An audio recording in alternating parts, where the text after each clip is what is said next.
J'espère que ça se voit pas trop sur mon visage. J'ai eu une publication à rendre, donc je me suis pas couché très tôt. Alors les neurosciences computationnelles, c'est une branche des neurosciences qui s'attache particulièrement à décrire le fonctionnement des facultés cognitives et à décrire également les structures qui sous-tendent ces fonctions. C'est une science qui va s'intéresser beaucoup à de la modélisation mathématique et physique de ce qui se passe dans le cerveau, des interactions entre les neurones et entre les aires du cerveau. Et c'est une discipline aussi qui est proche, je dirais, des sciences de l'information, de l'intelligence artificielle et de l'apprentissage machine parce qu'elle travaille sur les mêmes outils qui nous permettent de mieux comprendre à la fois qu'est-ce que ça veut dire que de comprendre, d'être conscient, de voir, de parler, de bouger et en même temps d'apprendre.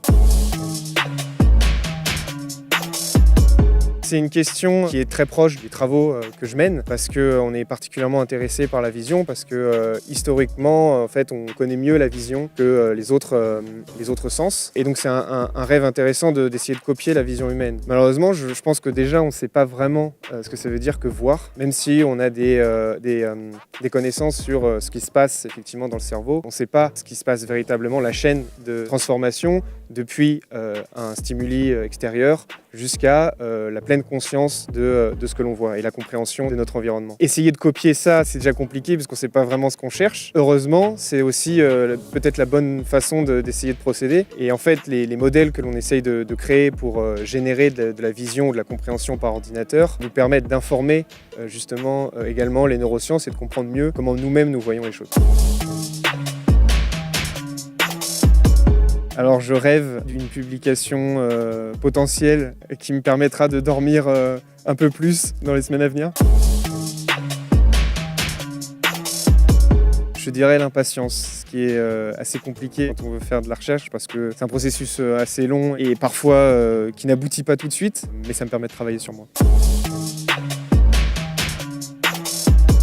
On peut tromper une IA et c'est une bénédiction parce que c'est ce qui permet justement l'entraînement, c'est la base fondamentale en fait de l'entraînement statistique des réseaux modernes qui sont performants et que le public connaît. Et c'est en même temps une malédiction parce que ce sont des modèles qui sont très fragiles et une simple perturbation ou un changement d'environnement fait que toute leur performance s'effondre. Du coup, l'enjeu, c'est d'essayer de créer des modèles plus robustes, de catégoriser ou de systématiser la compréhension de ces erreurs. Donc il y a une ligne de recherche scientifique très intense en ce moment sur comment tromper une IA. Et je dirais que dans La Cité de la Peur, il y a cette réplique culte qui dit on peut tromper 1000 personnes une fois, mais on ne peut pas tromper une fois 1000 personnes. Et là, c'est l'inverse en AI. Je pense qu'on peut tromper 1000 fois le même modèle.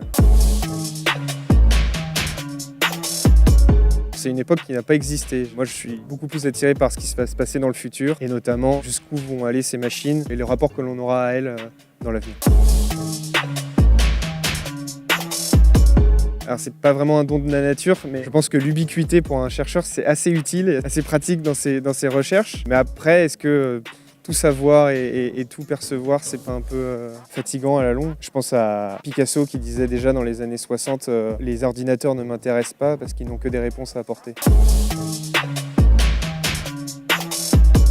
Alors effectivement, je pense que c'est très important, comme je le disais, ça nous permet de comprendre quel est le raisonnement, entre guillemets, d'un système pour arriver à une réponse qui est fausse. Donc on a besoin effectivement d'explorer pourquoi le modèle se trompe, comment il fait des erreurs qui sont pour un humain complètement aberrantes. Et ça va nous permettre justement d'itérer et de créer des modèles qui sont plus performants. Il y a tellement de manières de perturber un modèle, je pense qu'on ne pourra pas tout explorer.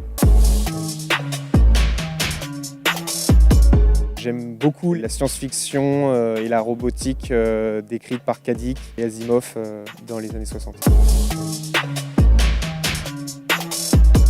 L'Auvergnat de Brassens, parce que c'est mon grand-père qui me l'a chanté. Alors c'est un outil formidable, je dis ça parce que j'en fais un outil intensif dans ma thèse. C'est un outil mathématique qui est utilisé déjà dans énormément de champs, l'aéronautique par exemple, la chimie, la météorologie. Et c'est un formalisme qui permet de comprendre comment un système évolue lorsqu'on fait varier l'une de ces variables. Donc par exemple, typiquement pour des réseaux de neurones, lorsqu'on change les paramètres de ces neurones, comment évolue l'intégralité du système et sa réponse à des stimuli donnés. Alors c'est une bonne question parce qu'elle est assez courte, ma carrière. Je dirais que voir ma première publication a été citée il y a une semaine, ça a été une joie parce que ça montre qu'effectivement d'autres gens s'intéressent à ce qu'on fait et que finalement on a une contribution ne serait-ce que modeste aux champs sur lesquels on travaille. J'ai pas vraiment de hobby ou de collection, non, c'est pas quelque chose qui m'attire. Mon programme, ce serait beaucoup de recherche et c'est pour ça que je suis très content et fier d'être un parti de ce programme 3IA en France parce que je pense qu'on a besoin énormément d'exploration et de plus de compréhension de cette énorme révolution qu'est l'intelligence artificielle et ce qu'elle sera dans notre monde futur. Donc oui, beaucoup de recherche.